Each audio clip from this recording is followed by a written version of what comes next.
नमस्कार जी सभी को। I welcome you all in the next video of thermodynamical physics. पिछली वीडियोस के अंदर हम लोगों ने बहुत डिटेल में बहुत सारे कॉन्सेप्ट्स को डिस्कस कर लिया and in the fourth part of thermodynamics we have started studying Maxwell's thermodynamic potentials या थर्मोडायनेमिक फंक्शंस और उनके बीच की इंटर रिलेशनशिप्स।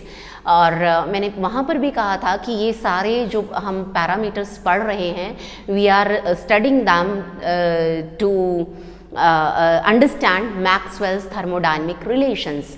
सो मैक्सवेल ने जो थर्मोडायनेमिक रिलेशंस दी, देयर वर 4 थर्मोडायनेमिक इक्वेशंस या रिलेशंस जो कि थर्मोडायनेमिक्स की फील्ड में आइडियलिटी से रियलिटी की तरफ जाती हैं। तो जैसे मैं शुरू से कहती आ रही हूँ, जब से हमने थर्मोडायनेमिक्स स्टार्ट किया कि we are moving from ideality to reality, ideality to reality. So ये जो 4th पार्ट हमने स्टार्ट किया इसके अंदर हम रियलिटी ही डिस्कस करने की कोशिश करेंगे। और मैक्सवेल ने बड़ी खूबसूरती से एक मैं कहूँ कि मैथमेटिक्स के कॉन्सेप्ट्स को यूज़ करके मैथमेटिकल इक्वेशंस दी। कहते हैं कि आइंस्टाइन का मैथमेटिक्स समझना बहुत आसान है, लेकिन मैक्सवेल के मैथमेटिक्स को अंडरस्टैंड करने के लिए you need proper attention, proper concentration of your brain. वैसे तो सभी जगह यही चीज़ चाहिए, लेकिन मैक्सवेल वाज मैं कहूँ कि सुपर मैथमेटिशियन। बहुत खूबसूरती से उन्होंने मैथमेटिकली बहुत सारी चीज़ों को हैंडल किया। So among those one of the topics we are going to discuss today is Maxwell's thermodynamic relations. Thermodynamics के अंदर बहुत इंपॉर्टेंट रोल रहता है इन इक्वेशंस का। मैक्सवेल्स थर्मोडायनेमिक रिलेशंस की रियलिटी की तरफ हमें यही इक्वेशंस, यही रिलेशंस, यही रिश्ते लेकर जाएंगे कि real life processes, Joule's Thomson effect, throttling process, expansion causes cooling and compression causes heating, इनके रीजंस और एडियाबैटिक स्ट्रेचिंग ऑफ फिल्म, ये सारी चीज़ें हम इन इक्वेशंस को यूज़ करके एक्सप्लेन कर सकते हैं। अब जैसे एग्जाम, और ये topic this is one of the most important topics in thermodynamics. और कहूँ कि जो स्टूडेंट्स ग्रेजुएशन के स्टूडेंट्स हैं या पोस्ट ग्रेजुएशन के स्टूडेंट्स हैं उनके लिए बड़ा इंपॉर्टेंट टॉपिक रह जाता है। और सीधा सीधा आपको एग्जाम में पूछ लिया जाता है कि स्टेट एंड एक्सप्लेन या एक्सप्लेन मैक्सवेल्स थर्मोडायनेमिकल रिलेशंस। तो आपको सबसे पहले इसको स्टेट करना होता है कि होती क्या है। सो मैक्सवेल्स थर्मोडायनेमिकल रिलेशंस या inter relationship equations are the equations which relate या interrelate state variables like pressure, volume, temperature and entropy to analyze various thermodynamical phenomena derived on the basis of mathematical forms of first and second law of thermodynamics। ये होगी इसकी statement कि जो first और second law के जो thermodynamics के हैं उनको यूज़ करके मैक्सवेल ने कुछ इंटर रिलेशनशिप्स फाइंड आउट करी between state variables, pressure, volume, temperature and entropy की, जो कि थर्मोडायनेमिक फिनोमिना को एक्सप्लेन कर रही थी। उन इक्वेशंस को उन्होंने क्या नेम दिया? Maxwell's thermodynamical relations. And Maxwell use the concept of perfect differential to solve these equations, to form these equations rather I must say. और he used the logic of 4 thermodynamic variables, 4 thermodynamic potentials which we have discussed in our previous videos. First is internal energy, Helmholtz free energy, enthalpy and Gibbs free function। तो 4 जो हमारे parameters थे, first was internal energy, उसको उन्होंने use किया। आपको पता है इंटरनल एनर्जी हमने पिछली वीडियो के अंदर डिटेल में डिस्कस किया, पिछली वीडियोस में, कि total energy of the system रहती है। और सेकंड जो है that was Helmholtz free energy, इसको भी मैंने बड़ी खूबसूरती से बड़े ब्यूटीफुल रियल लाइफ के एग्जांपल्स लेके आपको समझाया। Helmholtz free energy it was denoted by mathematical parameter F and you minus T S, इसका फॉर्मूला रहता है। And third one, enthalpy, heat content of the system at constant pressure is termed as enthalpy, H is equal to U plus PV से हमने इसके फॉर्मूले को denote किया था। And fourth one, Gibbs free function या गिब्स फ्री एनर्जी, G से इसको हम डिनोट करते हैं, it is H minus T S. तो ये 4 थर्मोडायनेमिक पोटेंशियल्स हैं जिनको यूटिलाइज करके, और जो है परफेक्ट डिफरेंशियल का कॉन्सेप्ट है। सो ये कॉन्सेप्ट यूज मैं बता रही हूँ जो यूज़ किए मैक्सवेल ने। सबसे पहले आप स्टेटमेंट देंगे, हेडिंग, डेफिनेशन, उसके बाद ये आप लिखेंगे कि मैक्सवेल ने कौन से कॉन्सेप्ट्स को यूज़ किया। सो ही use the concept of perfect differential to form thermodynamic equations by using these thermodynamic potentials.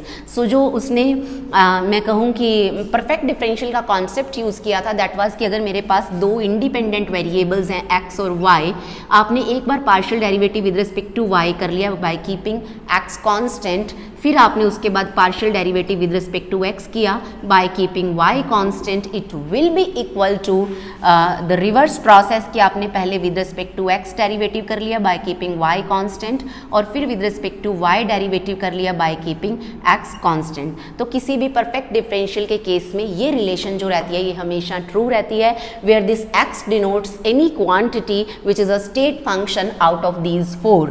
इस x की जगह हम एक बार u लेंगे, एक बार हेल्महोल्ट्ज फ्री फंक्शन लेंगे, एक बार हम एंथैल्पी लेंगे और एक बार हम गिब्स फ्री फंक्शन को यूज करेंगे। एंड x और y denote any 2 independent variables out of pressure, volume, temperature and entropy. तो ये जो स्मॉल x और स्मॉल y है ये प्रेशर, वॉल्यूम, टेम्परेचर, एंट्रोपी को डिनोट कर रहे हैं, और कैपिटल X की जगह हम लोग लिखेंगे इंटरनल एनर्जी एक बार हेल्महोल्ट्ज फ्री फंक्शन, एक बार enthalpy, and after that Gibbs free function. So इस तरीके से हमें चलना है। Actually J C Maxwell established 4 fundamental relations involving 4 thermodynamic quantities, internal energy, Helmholtz free energy, enthalpy and Gibbs free function. So I must say that we must know why there are only 4 such equations, कि उन्होंने 4 ही equations क्यों derive करी।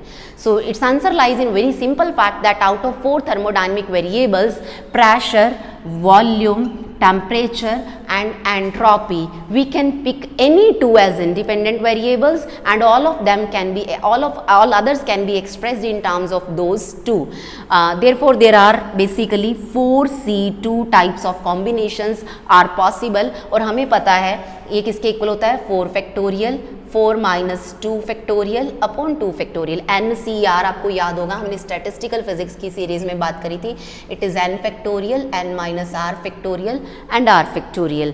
जब आपको combinations लेने होते हैं, आप इस फैक्टर को सॉल्व करेंगे, you will get value 6। So there are 6 pairs, या मैं कहूँ कि there are 6 possible distinct pairs which are possible here. और वो कौन कौन से हो जाएंगे, प्रेशर का वॉल्यूम के साथ एक पेयर ले सकते हैं आप, प्रेशर का टेम्परेचर के साथ आप एक पेयर ले सकते हैं, प्रेशर का एंट्रोपी के साथ एक पेयर ले सकते हैं, चारों हो गए। उसके बाद you can take volume temperature, volume entropy, volume का प्रेशर के साथ यहाँ पर हो गया, इसके भी 3 हो गए। और उसके बाद एंड टेम्परेचर का 1 2 एक हो गया, एक temperature and entropy 1 2 3 4 5 6। So there are these 6 possible pairs, but it is very much clear here that 2 pairs, pressure and volume and temperature and entropy, these 2 pairs are technically ruled out because these do not actually occur. हमें पता है कि ये जो दोनों है, pressure, volume, temperature and entropy, ये independent नहीं हो सकते, ये एक दूसरे के ऊपर डिपेंड करते हैं। आप लोगों ने पिछली वीडियोस में देखा, मैंने वहाँ समझाया कि हमने इंडिकेटर डायग्राम यूज़ किया था to understand the state of a thermodynamic system. तो हम प्रेशर और वॉल्यूम में कर्व लेते थे, हम टेम्परेचर और एंट्रोपी में लेते थे कि एक को चेंज करेंगे तो दूसरा डेफिनेटली चेंज होगा। ये दोनों इंडिपेंडेंट, सेपरेटली इंडिपेंडेंट नहीं रह सकते, ये डिपेंडेंट रहते हैं।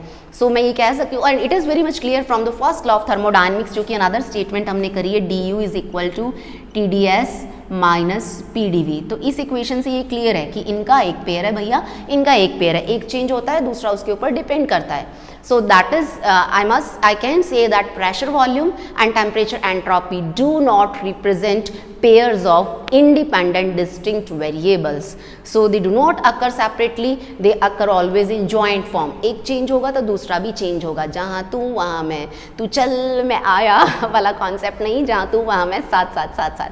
So we are left with only 4 pairs, pressure, temperature, pressure entropy, volume temperature and volume entropy. So इन 4 पेयर्स को उन्होंने यूज़ किया to form 4 mathematical Maxwell's thermodynamical relations by using 4 thermodynamic potentials. तो ये कहानी है कि मैक्सवेल ने 4 ही इक्वेशंस क्यों यूज़ करी। सो आप लोगों को क्लियर हो गया होगा that in these relations only 2 of the 4 variables are kept and each relation is derived on the basis of one of the 4 thermodynamic potentials like internal energy, Helmholtz free energy, enthalpy and Gibbs free function। चारों में से किसी एक को हम use करेंगे और इन चारों में से किसी एक पेयर को उठा लेंगे, तो उस तरीके से हमारे पास 4 इक्वेशंस आ जाएंगी। उन चारों को हम Maxwell's first thermodynamical relations, Maxwell second thermodynamic relations, Maxwell third thermodynamic relations, Maxwell fourth thermodynamic relation बोलते हैं। सो let us discuss now these 4 equations distinctly and separately. तो पहले हम बात करेंगे मैक्सवेल्स फर्स्ट थर्मोडायनेमिकल रिलेशन जो कि डिराइव की जाती है on the basis of internal energy या फिर intrinsic energy. Let us discuss.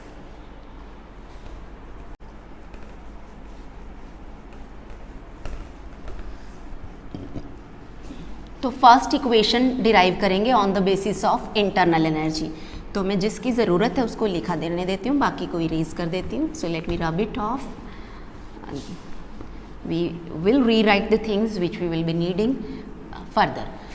So first equation can be derived on the basis of internal energy या फिर हम इसको इंट्रिंसिक एनर्जी भी कहते हैं। इसका एक अनदर नेम है intrinsic energy, and we know that internal energy of a thermodynamic system is the sum of kinetic energy of all the molecules constituting the system as well as their interaction energy, which is termed as potential energy. It is a conservative quantity, it is independent of path followed, it is called state function and depends only on initial and final state। ये सब हमने discuss करा और rather हमने अब जो मैं लिखूंगी वो भी डिस्कस करा है, लेकिन उसको एक वेल ऑर्गेनाइज्ड फॉर्म में लिखना पड़ेगा to understand Maxwell's thermodynamical relation. So according to first law of thermodynamics we know heat supplied to a system is consumed into 2 ways। One part of heat changes the internal energy of the system and another part goes to perform work। and we know another statement of second law of thermodynamics in terms of temperature entropy delta Q can be expressed as TdS। मैंने equation number 1 में फिर बोलूँगी TdS tax deduction scheme नहीं है, सो ये वाला TdS हम यहाँ पुट करवा देंगे। TdS is equal to du plus PdV is another statement of first law of thermodynamics। So I will differentiate this equation partially with respect to S and V। आपको पता है इंटरनल एनर्जी तो मेरा एक मैं कहूँ कि बेस पैरामीटर हो गया, वो तो ये हो गया, और जो मुझे इंडिपेंडेंट वेरिएबल्स इस केस में लेने हैं वो एंट्रोपी और वॉल्यूम लेने हैं। So I will differentiate this equation partially क्योंकि दोनों इंडिपेंडेंट हैं। So differentiating this equation partially, ये बड़ा ध्यान रखने वाली बात है यहाँ पर, partially with respect to entropy and with respect to volume, दोनों के रिस्पेक्ट में हमने करना है। तो इसको पहले आप लिख लीजिए, आपको इजी लगेगा। हम लोग इसको du is equal to TdS minus PdV लिखेंगे। आप लोग इजीली देख सकते हैं, इस इक्वेशन का डेरिवेटिव करना है। इक्वेशन नंबर इसको 2 दे लीजिए, इसको 3 दे लीजिए, इक्वेशन नंबर लिखते चले जाइए ताकि ईजी हो जाए। अब इसका डेरिवेटिव अगर मैं विद रिस्पेक्ट टू v करूँगी और पार्शियल डेरिवेटिव करना, आई विल राइट इट करली v, और मुझे एंट्रोपी को रखना है कांस्टेंट। अगर एंट्रोपी कांस्टेंट है तो ये ds क्या हो जाएगा 0, और ds अगर 0 हो गया तो हमारे पास सिर्फ और सिर्फ किसकी टर्म बचेगी, टेम्परेचर की। हमें विद रिस्पेक्ट टू s करना है और विद रिस्पेक्ट टू v करना है। तो अगर मैं with respect to v derivative करूँगी तो एंट्रोपी वाली टर्म तो 0 हो गई, बिकॉज हाँ entropy is constant, so ds 0 हो गया तो t into ds it will become 0। तो ये टर्म हमारे पास सिर्फ रह जाएगी। और dv के रिस्पेक्ट में या मैं कहूँ कि एंट्रोपी कांस्टेंट है, ds 0 हो गया, आपके पास क्या बचा, du is equal to minus PdV, और आपको विद रिस्पेक्ट टू v इसको डिफ्रेंशिएट करना है तो आपके पास सिर्फ p रह जाएगा। या आप इसको यूँ भी लिख सकते हैं du upon dv is equal to minus p। क्योंकि मुझे एंट्रोपी को कांस्टेंट रखना था तो मैं कंप्लीट डेरिवेटिव नहीं लिख सकती, तो मुझे एंट्रोपी का लेना है। तो आप इस वे से भी इसको समझ सकते हैं, लेकिन इसके बाद अब मैं यहाँ पर डायरेक्टली यही फॉर्म यूज़ करूँगी, मैं शॉर्टकट मारूँगी, आपको समझना होगा। सो ये कहानी है। तो मैंने विद रिस्पेक्ट टू v इसका डेरिवेटिव ले लिया। अब इसके बाद मैं लूँगी derivative with respect to entropy. So curly u, या आप इसको डेल भी बोल सकते हैं, अपॉन करली s, और मुझे रखना है वॉल्यूम कांस्टेंट, वॉल्यूम को कांस्टेंट रखूंगी, डी विद वॉल्यूम कांस्टेंट है तो d v constant, derivative of v d v ये 0 हो जाएगा, दिस टर्म विल बी 0, मेरे पास बचेगा सिर्फ temperature. So equation number suppose 4 आ गई है। अब मुझे क्या करना है कि D you is a perfect differential, तो जो कॉन्सेप्ट हमने लिखे थे दो उसमें से मैं डी यू परफेक्ट डिफरेंशियल का कॉन्सेप्ट उठाऊंगी। जो इक्वेशन यहाँ पर लिखी हुई थी उसमें हम कैपिटल एक्स की जगह यू लिख देंगे, तो इधर करली यू इधर भी करली यू।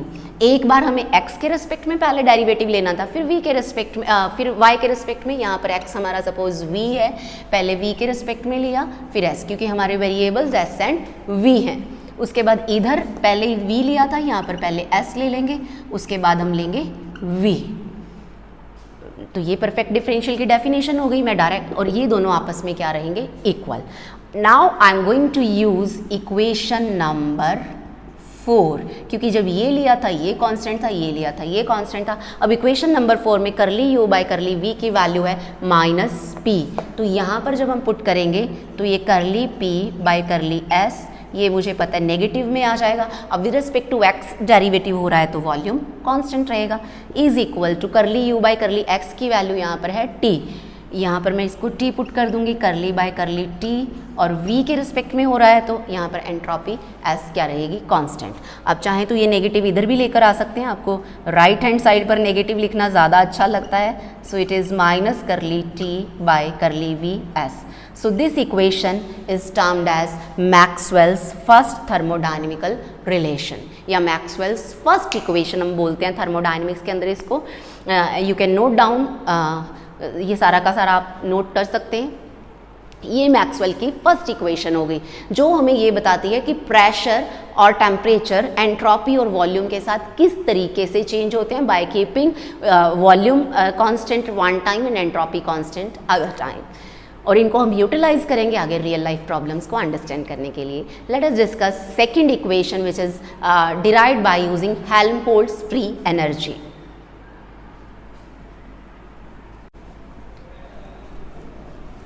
अब धीरे धीरे इन चारों इक्वेशंस को हम डिराइव करते जाएंगे, फिर इनको याद करने का मेथड भी अंडरस्टैंड करेंगे। तो मैं इधर एक साइड पर इन इक्वेशंस को लिखना शुरू कर देती हूँ ताकि भूल ना जाए। ये इक्वेशन यहाँ लिख देती हूँ मैं।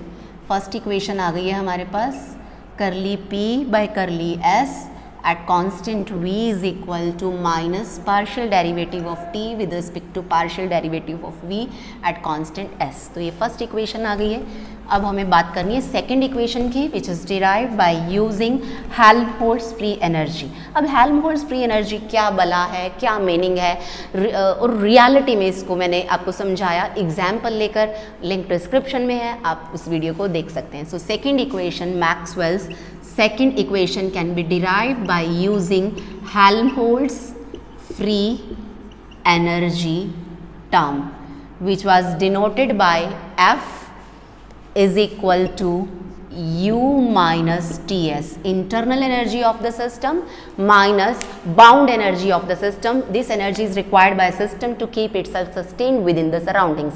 Surroundings के अंदर अपने आप को बचा के अपनी सर्वाइवल के लिए जो एक्सपेंडिचर एनर्जी का सिस्टम को करना पड़ता है वो Ts है, और U हमें पता है टोटल एनर्जी है। सपोज दिस इज इक्वेशन, ये हमें पता है हमारी इक्वेशन नंबर 5 थी, तो ये हो गई हमारी इक्वेशन नंबर सपोज 6। अब मुझे फिर से इसको डिफ्रेंशिएट करना है। So differentiating this equation both sides, D F किसके इक्वल हो जाएगा, डी यू, ये दोनों मल्टीप्लाई में है और दोनों ही वेरिएबल हैं तो हमें प्रोडक्ट रूल लगाना पड़ेगा, T D S minus S D T, ये मैंने इसके ऊपर लगा दिया। अब हम यहाँ पर इक्वेशन नंबर 3 को, मैं इसीलिए वहाँ लिखती जा रही थी, आपके पास नोटबुक में नोटेड डाउन होगा, आप लोग इक्वेशन नंबर 3 को यूज़ कर लीजिए, जहाँ पर हम बात करेंगे डी यू की वैल्यू पुट करवा देंगे using equation number 3। Equation number 3 में आपको याद होगा डी यू की वैल्यू हमने फाइंड आउट करी थी, it was T D S minus P D V. इस इक्वेशन को हम अपनी इस इक्वेशन में पुट करवा देते हैं। So D F is equal to T D S minus P D V minus T D S minus S T T. हमें पता है एक म्यान में दो तलवारें नहीं रह सकती, तो ये दोनों एक दूसरे को निस्तनाबूद कर देंगे। सो डी एफ आ जाएगा minus P D V minus S T T, इसके equal. Suppose this is equation number 7। Now differentiating this equation with respect to, अब हमें दिख रहा है हमें डेरिवेटिव किस किस के रिस्पेक्ट में करना है, वॉल्यूम एंड टेम्परेचर। एक बार वॉल्यूम कांस्टेंट रखेंगे, एक बार टेम्परेचर को कांस्टेंट रखेंगे, तो यहाँ आप लिख देंगे डिफ्रेंशिएटिंग दिस इक्वेशन पार्शियली, बड़ा इंपॉर्टेंट है, पार्शियली डिफ्रेंशिएट करना है with respect to T and with respect to V. तो मैं इधर लिख देती हूँ, एक बार मैं करली एफ बाय करली टी करूँगी और मैं v को रखूँगी कांस्टेंट। जो v कांस्टेंट हो गया, मुझे पता है dv क्या हो जाएगा, 0, और dv के 0 होते ही यहाँ पर हमारे पास क्या रह जाएगा, सिर्फ ये टर्म रह जाएगी, और इसके रिस्पेक्ट में हमें डेरिवेटिव करना है dt के रिस्पेक्ट में। So I will be left with s only, it is minus s। मैंने डायरेक्ट लिख दिया है, पिछले पार्ट में मैंने आपको समझाया था, आपको समझ आ गया होगा। अब हमें करना है with respect to volume derivative. Volume करेंगे, टेम्परेचर कांस्टेंट रहेगा, यहाँ पर ये dt क्या हो जाएगा, 0, ये टर्म खत्म हो जाएगी, सिर्फ इतना रह जाएगा, और df बाई dv उस साइड लेकर जाएंगे, फिर पार्शियल में चेंज करेंगे तो हमारे पास आ जाएगा minus p। So curly f by curly v is equal to minus p, और जो v के रिस्पेक्ट में हुआ है तो t रिमेन्स कांस्टेंट। इसके बाद स्ट्रैटेजी सारे इक्वेशंस के लिए सेम है। Now this f is a perfect differential, तो मैं परफेक्ट डिफरेंशियल की डेफिनेशन यूज़ करूंगी। परफेक्ट डिफरेंशियल की डेफिनेशन में हमें पता है वो कैपिटल x की जगह हमें f को लिख देना है, और x और y की जगह हमें t और s को लिख देना है। सो कैपिटल T, ये इसी के साथ मैं एक बार यहाँ पर s लिख देती हूँ, और इसी के साथ इधर मैं एक बार यहाँ पर t लिख देती हूँ। सॉरी, ये t और v हैं तो यहाँ पर v आएगा, और यहाँ पर v है तो यहाँ पर t आएगा। सो यहाँ आप लिखेंगे पहले, since f is perfect differential, so using the property of perfect differential, ये हो गया। अब इस इक्वेशन को हमें यहाँ पर यूज़ कर लेना है। ये 7th इक्वेशन थी, सपोज दिस इज 8, तो यहाँ आप लिखेंगे यूजिंग इक्वेशन नंबर 8।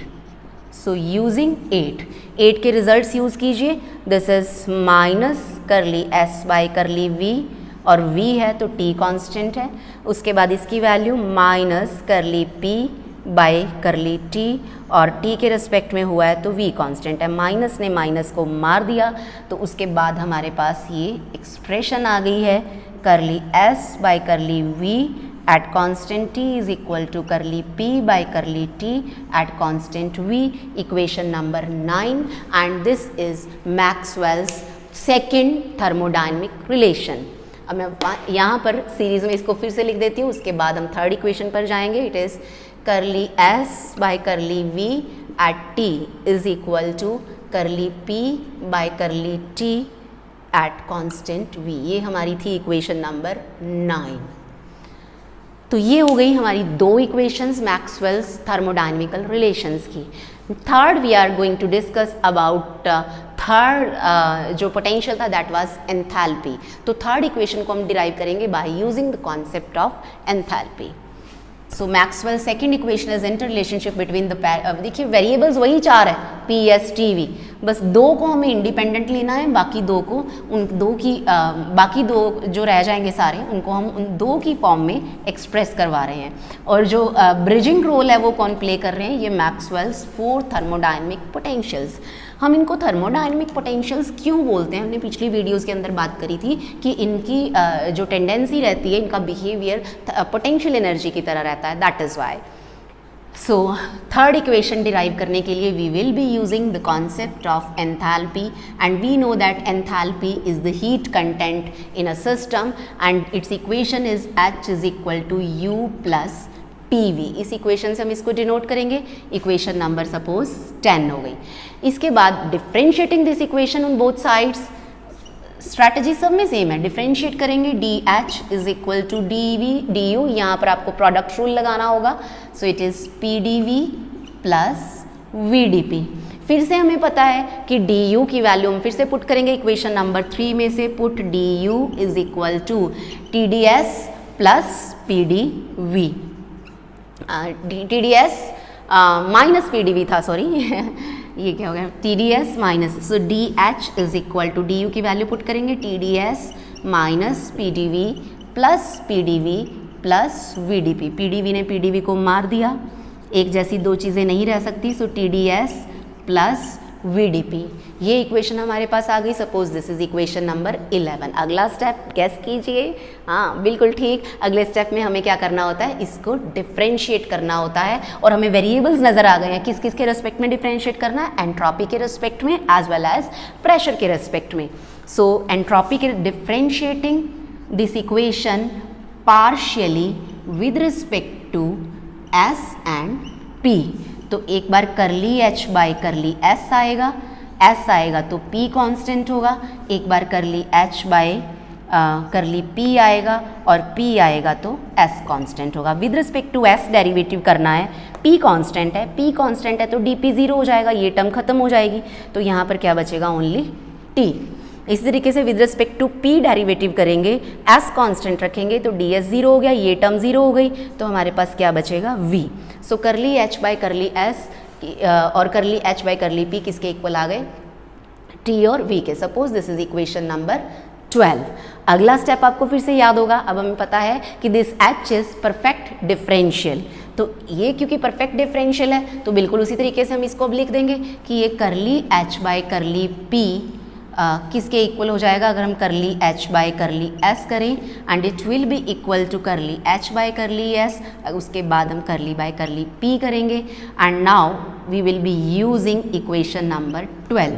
इसको यूज़ करेंगे, curly H by curly S की वैल्यू है T, तो यहाँ आ जाएगा करली T बाय करली P और उसके बाद V है इधर, सो करली V बाय करली S ये आ गया। जब with respect to S derivative हुआ है, P कांस्टेंट है, P का हुआ है तो S कांस्टेंट है।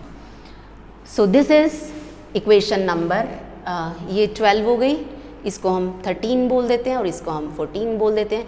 So this is Maxwell's thermodynamic relation.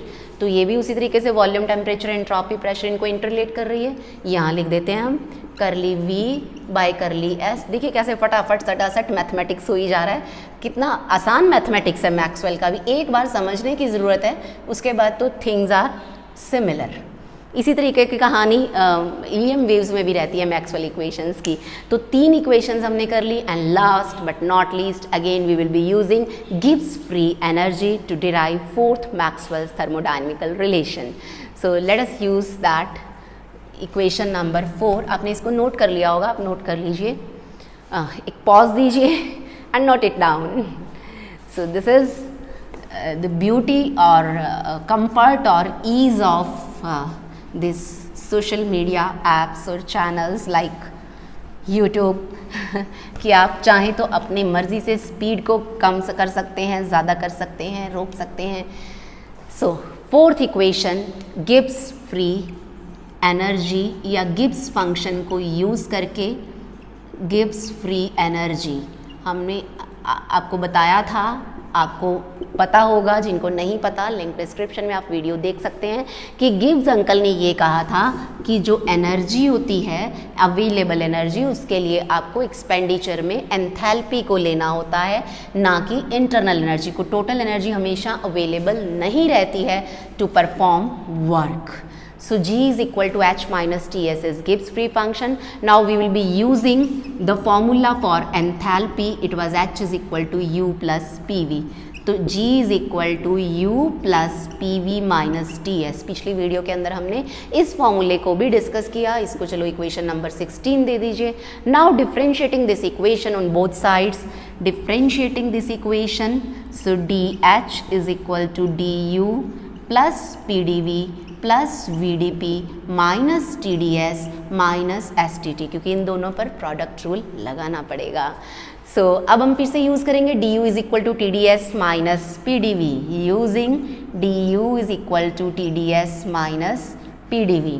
तो इसको जब आप यहाँ पुट करेंगे dg is equal to TdS minus PdV plus PdV plus VdP minus TdS minus STT। तो जो दो तलवारें एक मयान में पड़ी हैं उनको आप काट दीजिए, तो हमारे पास बचा dg is equal to minus TdS minus STT। So we are left with this. कुछ गड़बड़ हुई,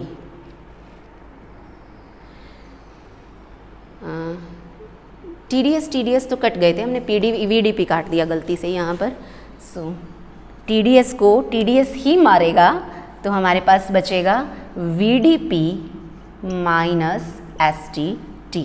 तो DG की वैल्यू आ गई VDP minus STT। Suppose this is equation number 17। अगला स्टेप फटाफट से गैस कीजिए, differentiating this equation partially with respect to P and with respect to T। P और T के रिस्पेक्ट में करना है। सो curly G bye curly P लेना है और करली G बाय करली T लेना है। जब P के रिस्पेक्ट में लेंगे तो T कांस्टेंट रखना है, T कांस्टेंट रखना है, ये टर्म 0 हो जाएगी तो यहाँ पर आ जाएगा V। जब T के रिस्पेक्ट में लेना है तब हमें कांस्टेंट रखना है P, P कांस्टेंट होगा, ये 0 हो जाएगा, हमारे पास आ जाएगा माइनस S। तो G का partial derivative with respect to P ले लिया, विद रिस्पेक्ट टू T ले लिया, and this is suppose equation number 18। इसके बाद फिर से हम परफेक्ट डिफरेंशियल का कॉन्सेप्ट यूज़ करेंगे since G is perfect differential. So curly G bye curly P का एक बार लेके उसके बाद ये ले लेंगे, फिर इसका एक बार टेम्परेचर के रिस्पेक्ट में ले चुके हैं तो इसका हम ले लेंगे with respect to pressure. Now using equation number 18 इसको यूज़ करेंगे, इसकी वैल्यू P है तो करली V बाय करली T, और इसकी वैल्यू S है, माइनस S है रादर, करली S बाय करली P। जो विद रिस्पेक्ट टू P हुआ है तो T कांस्टेंट, T हुआ है तो P constant, and this is equation 4th, Maxwell's 4th thermodynamic relation. तो इसको यहाँ पर लिख देती हूँ दोबारा से सीक्वेंस में, एक मैक्सवेल्स इक्वेशंस की माला में चौथा मोती जिससे माला कंप्लीट होती है, करली S by करली P with respect to T। So this is all about Maxwell's 4 thermodynamic relations। अब जब इसकी एप्लीकेशंस की बात होती है तो इन इक्वेशंस को हम डायरेक्टली यूज़ करते हैं। हम डायरेक्टली यूज़ करेंगे इन इक्वेशंस को तो हमें याद होनी चाहिए। अब इतनी बड़ी बड़ी इक्वेशंस को याद कैसे करेंगे जिसको डिराइव करने में इतना टाइम लग गया। सो डिराइव करने के याद रखने के लिए एक छोटी सी ट्रिक आपको बताती हूँ। सो लेट अस डिस्कस दैट कि किस तरीके से मैं यही रेज कर देती हूँ, आपने नोट किया होगा, otherwise you can note it down, आप लोग नोट कर लीजिए। और अब हम इसको इरेज करके आपको ट्रिक बताते हैं टू रिमेंबर मैक्सवेल्स 4 इक्वेशंस की पेपर में अगर आपको लिखनी हो, यूज़ करनी हो, जब आप एप्लीकेशंस करेंगे जैसे एडियाबैटिक स्ट्रेचिंग करेंगे, कूलिंग करेंगे, तो इन इक्वेशंस को डायरेक्टली यूज़ करना है कि भैया सेकंड इक्वेशन यूज़ कर ली, थर्ड यूज़ कर ली, फोर्थ यूज़ कर ली। तो किस तरीके से याद रखेंगे, आप एक सर्कल ड्रॉ कीजिए, you just draw a circle, और यहाँ पर चारों वेरिएबल्स लिख दीजिए। हमें पता है प्रेशर और वॉल्यूम एक दूसरे के मित्र हैं और टेम्परेचर और एंट्रोपी एक दूसरे के मित्र हैं, तो इस तरीके से हमने इनको लिख दिया। और इस लाइन को हम बोलते हैं नोडल लाइन, क्योंकि हमें यही से अपनी जर्नी को बार बार स्टार्ट करना है। जब भी हम क्लॉकवाइज मूवमेंट करेंगे तो हम लेंगे पॉजिटिव साइन, एक बार T से शुरू होंगे, एक बार ऐसे, क्योंकि यही दो नोडल पॉइंट्स हैं, यहाँ से हमें बार बार शुरू होना है, अपनी जर्नी को स्टार्ट करना है। और जब हम S से भी क्लॉकवाइज मूव करेंगे तो पॉजिटिव, एंटी क्लॉकवाइज मूव करेंगे T से नेगेटिव, एंटी क्लॉकवाइज नेगेटिव। अब ये क्या लिखा है इसको अंडरस्टैंड कीजिए, क्योंकि मैंने कहा क्लॉकवाइज मूव करेंगे पॉजिटिव, एंटी क्लॉकवाइज मूव करेंगे negative. We will be starting our journey from T, topmost यहाँ से स्टार्ट करेंगे, और एंटी क्लॉकवाइज पहला बस याद रखना है, उसके बाद सब हो जाएगा। सो फर्स्ट में you start from T and move anti clockwise, और इन चारों वेरिएबल्स को लिख लीजिए लाइक इस तरीके से, स्टार्ट फ्रॉम T, तो पहले मैंने T लिख लिया। अब मुझे क्या मूव करना है, एंटी क्लॉकवाइज मूव करना है, एंटी क्लॉकवाइज लाइक दिस, ऐसे मूव करूंगी। सो T के बाद P आया, मैंने T के बाद P लिखा, मैट्रिक्स फॉर्म में चारों को लिखी, उसके बाद S आया, मैंने S लिखा। ऐसे मुझे सर्कल एंटी क्लॉकवाइज ऐसे ही सर्कल कंप्लीट करना है, SV, ये एक मैट्रिक्स बन गई। अब लिखने का तरीका बहुत आसान है, इसके नीचे ये, इसके नीचे ये। सो करली T बाय करली V, करली P बाय करली S लिख लिया, सिंपल। अब क्या हुआ कि ये जो नीचे थे V, जब विद रिस्पेक्ट टू V किया तो S constant, with respect to S किया तो V कांस्टेंट। रही बात नेगेटिव साइन की, क्योंकि हमने एंटी क्लॉकवाइज मूवमेंट करी है तो साइन नेगेटिव। मैंने आपको पहले ही बोला था कि जब आप क्लॉकवाइज मूवमेंट करेंगे तो आप रखेंगे पॉजिटिव, और जब आप एंटी क्लॉकवाइज मूवमेंट करेंगे तब हम लगाएंगे नेगेटिव साइन। तो यही फर्स्ट इक्वेशन थी, मैच कीजिए ज़रा, सेम आ गई हैं दोनों, एग्जैक्टली सेम। उसके बाद सेकंड इक्वेशन के लिए वी विल T हो गया। अब हम फिर से जाएंगे S पे, उसको एंटी क्लॉकवाइज लिया था, ये तो कहेगा भी भैया मैं क्यों एंटी क्लॉकवाइज चलूँ, हर जगह पे इसके साथ हूँ, मैं तो रिवर्स लूँगा, मैं क्लॉकवाइज चलूँगा। So start from S and move clockwise. अब S से स्टार्ट होना है और क्लॉकवाइज जाना है इस तरीके से। तो हमारे पास SPTV, हम इस तरीके से इनको लिख देंगे SPTV। हमें अपना सर्कल कंप्लीट करते हुए लिखना है। So it will be curly by curly S और curly P by curly T। With respect to V और T है, T इधर V हुआ V, और मैच कीजिए, दिस इज सेकेंड इक्वेशन। अब थर्ड इक्वेशन के लिए अगेन फिर से T पर जाएंगे, start from T, anti clockwise हो चुका है तो हम लेंगे clockwise, start from T and move clockwise. T से क्लॉकवाइज जाना है, TVSP, सो TVSP। बस उसके बाद जो जिसके साथ है, जो जिसके नीचे है वैसे ही लिख दीजिए, करली T curly P is equal to curly V curly S। With respect to P हुआ है तो S कांस्टेंट, S हुआ है तो P कांस्टेंट, क्योंकि ये दोनों इंडिपेंडेंट वेरिएबल हैं। सो मैच कीजिए इक्वेशन नंबर 14, यही है। तो इक्वेशंस हमारी उसमें जा रही हैं कि हम लोगों ने ठीक लिखा है। फोर्थ इक्वेशन के लिए फिर से we will move back to S, start from S and move anti clockwise. Fourth equation के लिए आपको S से स्टार्ट होना है। Fourth equation, start from S and move anti clockwise, anti clockwise, क्योंकि S का क्लॉकवाइज हो चुका। S से स्टार्ट होना है और हमें जाना है anti clockwise, like this. So SVTP, हमें ये लिखना है SVTP। सो इक्वेशन करली S बाय करली P, करली V बाय करली T, और P है तो T कांस्टेंट, T है तो P कांस्टेंट, साइन आ जाएगा नेगेटिव, एंड मैच कीजिए, दिस इज इक्वेशन नंबर 4। सो ये हो गई मैक्सवेल की 4 थर्मोडायनेमिक रिलेशंस और उनको याद करने का तरीका। तो उसके बाद इनकी रियल लाइफ इम्प्लीमेंटेशन होती है, इसको भी हम डिस्कस करते जाएंगे। Thank you so much.